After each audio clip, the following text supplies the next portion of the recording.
Hey there, welcome back to High Infidelity, the best channel for cheating stories. Like and subscribe to channel for more spicy stories. Now, let's get into today's story video. Fiance is cheating on me and I am heartbroken update.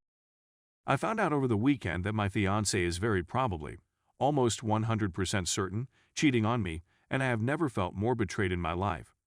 Totally saddened and disillusioned, to put it mildly. A condensed rendition of a lengthy story. She told me that she was going to a performance with a friend who had obtained an extra ticket and had asked her if she would like it if she did. I was overjoyed for her and encouraged her to take advantage of the opportunity. Bro, isn't that? A friend texted me later that night, referring to the previous night's events. Another patron at the same performance saw my fiancée and her female friend with two guys and alerted me to the situation. In one of the photographs, of which he provided three, the guy has his arms around my fiancée, who is standing in the middle of the crowd. In another, they are kissing. Not even a friendly kiss from a colleague. It is clear that lip lock is completely absorbed in the issue. When I first saw them, I was on the verge of throwing up. It's obviously her since she's wearing the same clothing as she did in the previous photo. One of them was a fairly great close-up of her profile, and I recognized one of her pals from the other one. I'm not acquainted with the person in question. I didn't know what to do since I was in such a condition of shock and illness. I had only just walked out of the apartment and started walking. Following that, I reached out to a friend to ask if I might drop by. Sure, he responded. As soon as he saw me, he knew something was very wrong, and he sat me down in front of him, where I spilled everything. I sobbed during the whole thing. He was the best. He looked after me, got me drunk and euphoric, and the rest of the night was spent chit-chatting and drinking with me. His flat ended up becoming my temporary home for the night. I wake up to a dozen SMS from her. It's a Sunday, I'm exhausted, it's already after 10 a.m., and wonder what the hell I'm doing. No idea why I'm not answering right away. Is it true that I've been admitted to the hospital? She's utterly delusional, she says. I sent her an email with a picture of her kissing a guy, but she didn't reply to it. Then she starts calling and texting excessively, so I simply turn off the phone and walk away.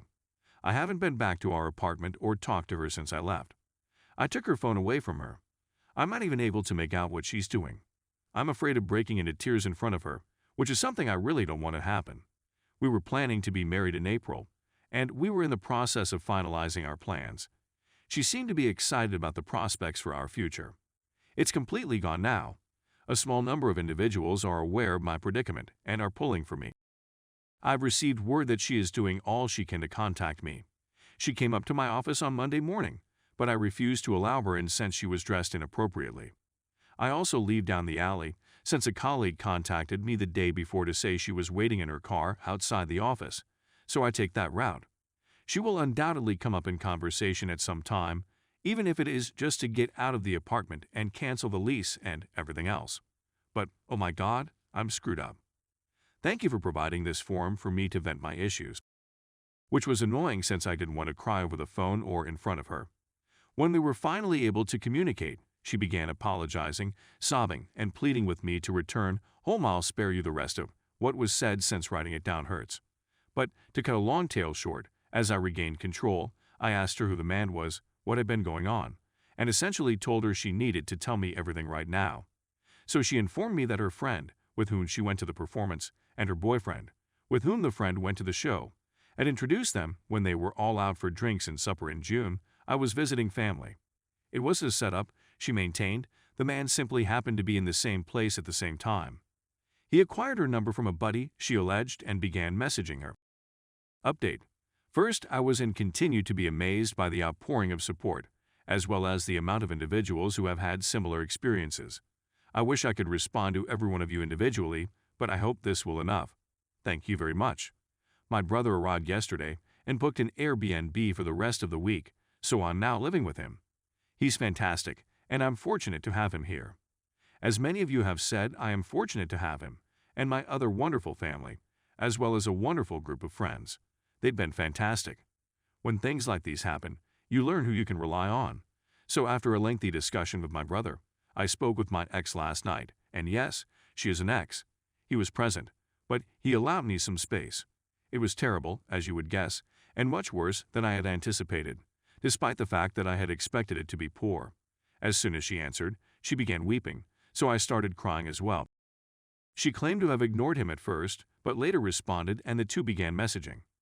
She insisted on insisting she had no idea why she had done it. I hate having to write this. She went to his house for drinks and had with him. She said they'd had about a half dozen times, all at his house, after I practically forced her to tell me, but I'm not sure I believe her for reasons I don't want to discuss. I couldn't understand her since she was weeping the whole time, but she kept apologizing and saying she loved me and was sorry. I was actually fighting the want to vomit. I told her I had to get off the phone and then sat there feeling like I'd been kicked in the stomach. All of this was due to the fact that I couldn't breathe. Worst sensation I've ever had. I went on a solo stroll and just spaced out for a while, then came back and sat with my brother for a while and we spoke, and he just sat there embracing me tightly. I'm not sure what I would have done if he hadn't been there. So there you have it. Last night, I wrote her an email. I told her I'd be getting my things on Saturday with my brother and best buddy. I told her not to come. I informed her that I had previously spoken with the leasing firm. I'm getting out of my lease at the end of October, so I told her she could remain until then. Rent is already paid and I will get deposit back too, which is awesome. I told her to take care of any wedding details. I don't care if we put a deposit down on a reception place that we'll most likely lose. I told her I didn't want anything we had together, and she could keep everything. I informed her I didn't want to see or speak to her anymore. She responded this morning, but I haven't read it yet, and I don't intend to do so today. So that's where we are now. Thank you again to everyone who has been so helpful. It means a great deal to me. Story 2. Wife cheated. She is sad because she loved her affair partner.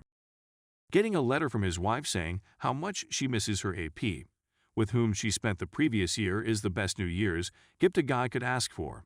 When EA returned home to spend time with her family without me, she handed in her PA card.